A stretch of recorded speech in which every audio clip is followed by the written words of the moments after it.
Ertugrul Ghazi کون تھا؟ کیا نویان نے حقیقت میں ارطغرل غازی کو شکست دی تھی؟ تاریخ اس حوالے سے کیا کہتی ہے؟ السلام علیکم، میں ہوں شفیع اللہ اور آپ دیکھ رہے ہیں کیچ نیوز کی سیریز وہ کون تھا۔ ناظرین، اس ویڈیو میں ہم آپ کو بتائیں گے عالم اسلام کے اس عظیم مجاہد کے بارے میں جسے دنیا ارطغرل غازی کے نام سے جانتی ہے۔ ارطغرل غازی نے اپنی زندگی کے 90 سالوں میں تقریباً 70 سے 75 سال اعلاء کلمت اللہ اور عدل و انصاف کا بول بالا کرنے کے لیے علم جہاد بلند رکھا اور اس راستے میں پیش آنے والی تمام رکاوٹوں اور باطل قوتوں کو اپنی تلوار کی نوک پر رکھتے ہوئے نشان عبرت بنا دیا۔ ارطغرل غازی نے ایک طرف اپنی تلوار کی طاقت اور خودداد ذہنی صلاحیت کو استعمال کرتے ہوئے عہد شکن صلیبیوں اور درندہ صفت منگولوں کو ہر میدان میں ناک و چنے چبوائے، تو دوسری طرف سلجوق سلطنت کے اندر موجود بڑے بڑے غداروں کا پردہ چاک کر کے انہیں جڑ سے اکھاڑ پھینکا اور اسلام اور اسلامی ریاست کے ساتھ وفاداری کا عہد ہمیشہ نبھاتے رہے۔ ماوراء النہر کا وہ علاقہ جسے ہم آج ترکستان کہتے ہیں، جو مشرق میں منگولیا اور شمالی چین کی طرف پہاڑیوں سے مغرب میں بحر خضر یعنی بحر قزوین اور شمال میں سبریہ کے میدانی علاقوں اور جنوب میں برصغیر اور فارس تک پھیلا ہوا اوغوز خاندان کا وطن تھا۔ اس علاقے میں اوغوز خاندان کے بڑے بڑے قبائل آباد تھے جو ترک یا اتراک کہلاتے تھے۔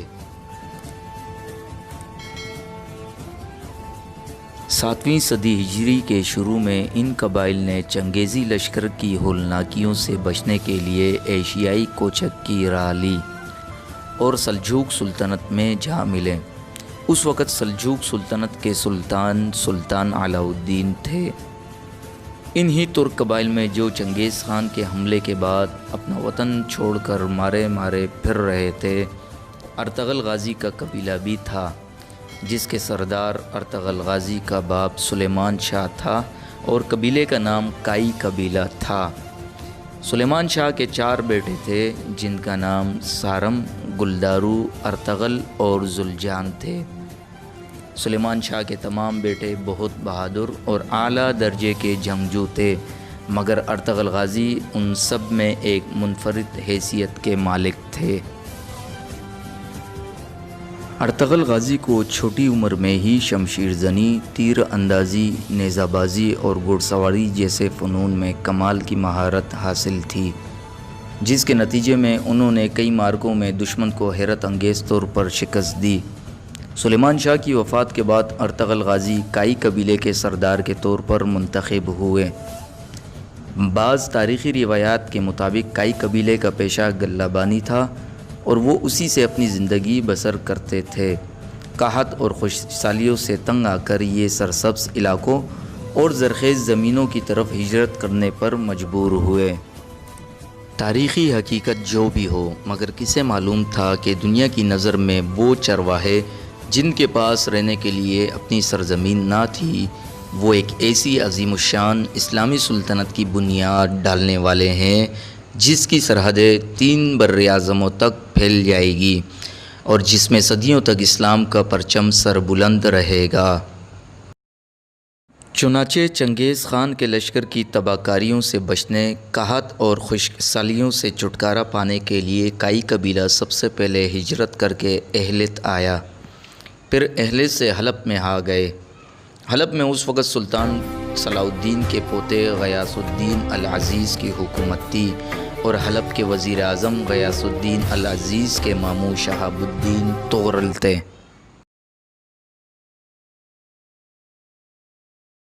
حلب اس وقت صلیبیوں کی سازشوں میں گھرا ہوا تھا اور صلیبیوں نے یہاں مسلمانوں کے روپ میں نہ صرف ہر جگہ اپنے پنجے مضبوطی سے گاڑ رکھے تھے بلکہ کلیدی عہدوں پر بھی فائز تھے، یہاں تک کہ العزیز کی فوج کا سالار بھی ایک صلیبی شخص تھا جو ظاہراً مسلمان تھا، جس پر العزیز بہت زیادہ اعتماد کرتا تھا اور یہ العزیز سے اپنی مرضی کے فیصلے کرواتا تھا۔ یعنی حلب میں العزیز کی حیثیت صرف کٹ پتلی کی سی تھی اور العزیز کو اس کا احساس تک نہ تھا۔ حلب کے قریب صلیبیوں کا ایک خفیہ قلعہ بھی تھا اور اس شہر میں ہونے والی تمام سازشوں کے تانے بانے اسی قلعے سے جا ملتے تھے۔ اسی قلعے میں موجود مسیحی رہنما القدس کو فتح کرنے کے منصوبے تیار کر رہے تھے، اور اس مقصد کی تکمیل کے لیے انہوں نے ایوبیوں اور سلجوکیوں کے درمیان اختلافات کی آگ بھڑکائی، یہاں تک کہ ایوبیوں اور سلجوکیوں کے درمیان ایک خونریز جنگ چھڑنے والی تھی، جس میں دونوں طرف مسلمانوں کا بہت خون بہتا اور سب سے زیادہ فائدہ صلیبیوں کو ہوتا۔ اور اس کے علاوہ حلب کے امیر العزیز کے سائے میں چھپے ان صلیبی ناگوں نے سلجوق سلطنت میں آباد مختلف ترک قبائل کو سلجوق سلطنت کے سلطان علاء الدین کے خلاف بغاوت پر آمادہ کرنے کی حد درجے کوشش کی، مگر ارطغرل غازی نے اپنے زور بازو اور اپنی صلاحیتوں کو استعمال کرتے ہوئے بروقت کارروائی کی اور یہاں بچھائے گئے صلیبیوں کے تمام جال کاٹ اور ایک ایک صلیبی کو العزیز کے سامنے بے نقاب کر کے ان کے تمام منصوبوں کو نہ صرف ناکام بنا دیا، بلکہ اپنے سپاہی لے کر قلعے پر چڑھ دوڑے اور قلعے کی اینٹ سے اینٹ بجا دی اور صلیبیوں کی تمام سازشیں دم توڑ گئیں، اور ارطغرل غازی امت مسلمہ کو ایک خون ریز جنگ اور اختلافات کی بینٹ چڑھ جانے سے بچانے میں کامیاب ہو گئے۔ یوں ارطغرل غازی نے ایوبیوں اور سلجوکیوں کے درمیان دوستی کرا دی۔ اسی دوران ارطغرل غازی نے سلطان علاء الدین کی بھتیجی حلیمہ سلطان سے شادی کر لی، جس سے ان کے 3 بیٹے گوہر، شہریار اور عثمان پیدا ہوئے۔ اسی عثمان کے نام سے خلافت عثمانیہ کا نام پڑا، اور خلافت عثمانیہ کا پہلا خلیفہ بھی یہی عثمان غازی بنا۔ جب ارطغرل غازی نے حلب میں صلیبی کارستانیوں کو ناکام بنایا تو ان کی جرأت، بہادری، جان بازی اور بے خوفی کی شہرت اناطولیہ سے کونیا بلکہ سلجوق سلطنت کی سرحدوں کو پلانگتے ہوئے منگول سلطنت کے شہنشاہ اوکتائی خان کے مسکن تک جا پہنچی۔ اوکتائی خان چنگیز خان کا بیٹا اور ہلاکو خان کا باپ تھا۔ منگولوں کو اس بے باک بہادر کی گھن گرج سے خطرہ محسوس ہوا تو اوکتائی خان نے ان کو کچلنے کے لیے اپنے سب سے قریبی سالار نویان کا انتخاب کیا، جو ہجرت کر کے یہاں آئے تو انہوں نے اس ظلم کے خلاف آواز اٹھائی اور مسلم و غیر مسلم دونوں کے لیے بلا تفریق عدل و انصاف کے نظام کے قیام کا علم بلند کیا۔ لوگوں میں امید کی کرن پھوٹی اور وہ ارطغرل غازی کے ساتھ شامل ہوتے گئے۔ اس مقصد کے لیے ارطغرل غازی نے سب سے پہلے بازنطینی سرحد پر موجود ہنلی بازار پر حملہ کر کے اسے فتح کر لیا، جو صلیبی ٹیمپلرز کے قبضے میں تھا اور اس علاقے کی تجارت کے لیے ریڑھ کی ہڈی کی حیثیت رکھتا تھا۔ ہنلی بازار فتح کر کے ارطغرل غازی نے یہاں پر لاگو ناجائز ٹیکسز ختم کر دیے اور مسلم و غیر مسلم دونوں کے لیے بلا تفریق تجارت کی سہولیات فراہم کیے، جس کی وجہ سے ارطغرل غازی کی مقبولیت ارد گرد کے قبائل اور بازنطینی تاجروں میں روز بروز بڑھتی گئی، جو بازنطینی مقتدر قوتوں اور سلجوق سلطنت کے اندر موجود بڑے بڑے غداروں کو لمحہ بھر کے لیے بھی برداشت نہ تھی۔ اس لیے آئے روز وہ ارطغرل غازی کے خلاف سازشوں کے جال بچھاتے، مگر ہر دفعہ انہیں منہ کی کھانی پڑتی۔ یہاں بازنطینی صلیبیوں کا ایک قلعہ تھا جس کا نام کراجہ حصار تھا،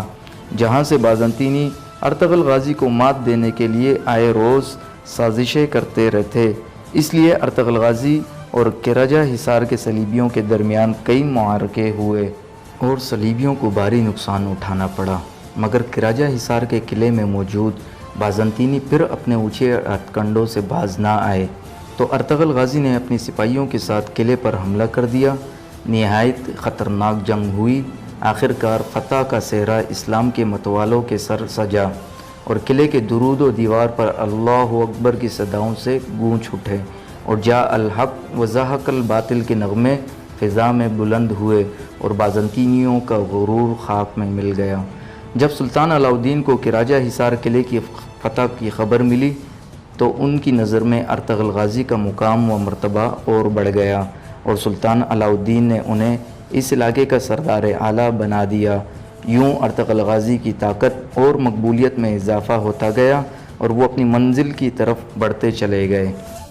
جب ارطغرل غازی ایک طرف سلجوق سلطنت کے لیے فتوحات کا سلسلہ جاری رکھے ہوئے تھے تو دوسری طرف سلجوق سلطنت کے اندر موجود غدار اعظم امیر سعادتین کوپیک، یہ سلجوق سلطنت کا سب سے بڑا وزیر تھا، نے اپنے سلجوق سلطنت کا سلطان بننے کی ناجائز خواہش کو پورا کرنے کے لیے غداریوں کا سلسلہ جاری رکھا اور ایک موقع پر سلطان علاء الدین کو زہر دے دیا، جس کی وجہ سے سلطان علاء الدین شہید ہو گئے اور ان کا بیٹا غیاث الدین سلجوق سلطنت کا سلطان بن گیا۔ چونکہ سلطان غیاث الدین کم سن تھے اور امور سلطنت کو چلانے میں ناتجربہ کار تھے، اس لیے امیر سعادتین کوپیک ان پر حاوی تھا۔ قریب تھا کہ امیر سعادتین سلطان غیاث الدین کو بھی قتل کر کے خود سلطان بن جاتا، مگر سلطان غیاث الدین ارطغرل غازی اور کچھ دوسرے وفاداروں کے ساتھ مل کر امیر سعادتین کوپیک کے خلاف صف آرا ہوئے۔ یہاں ایک بار پھر ارطغرل غازی نے اپنی سپاہگیری کے بہترین جوہر دکھائے اور اپنی بہترین عسکری چالوں اور جنگی حکمت عملی کے ذریعے امیر سعادتین کو شکست دی اور اسے قتل کر کے سلجوق سلطنت کو ایک بہت بڑے غدار سے نجات دلائی اور ایک بار پھر ریاست کے ساتھ وفاداری کا عہد نبھایا۔ ایک تاریخی روایات کے مطابق جب ارطغرل غازی ہجرت کر کے اناطولیہ پہنچے تو انہوں نے دو لشکروں کو آپس میں برسر پیکار دیکھا، جن میں سے ایک تعداد میں زیادہ اور دوسرا کم تھا۔ وہ کسی فریق سے واقف نہ تھے، مگر اپنی فطری ہمدردانہ طبیعت کے باعث ارطغرل غازی نے چھوٹے لشکر کا ساتھ دیا اور 444 شہ سواروں کے ساتھ میدان جنگ میں کود پڑے۔ شکست کے قریب پہنچنے والا لشکر اس اچانک امداد سے جنگ کا پانسا پلٹنے میں کامیاب ہو گیا۔ ارطغرل غازی جس لشکر کی مدد کی تھی وہ دراصل سلجوق سلطنت کے سلطان علاء الدین کا لشکر تھا، جو اس وقت تاتاریوں سے برسر پیکار تھا۔ اس فتح اور ارطغرل غازی کی خدمات کے پیش نظر سلطان علاء الدین نے انہیں سوغوت شہر جاگیر کے طور پر عطا کی۔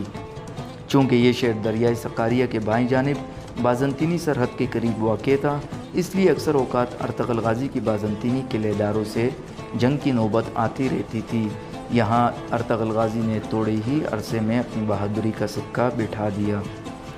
ارطغرل غازی نہ صرف عظیم سپہ سالار اور بہترین جنگجو تھے، بلکہ وہ بہت ہی اعلیٰ اور صاف کے حامل انسان تھے،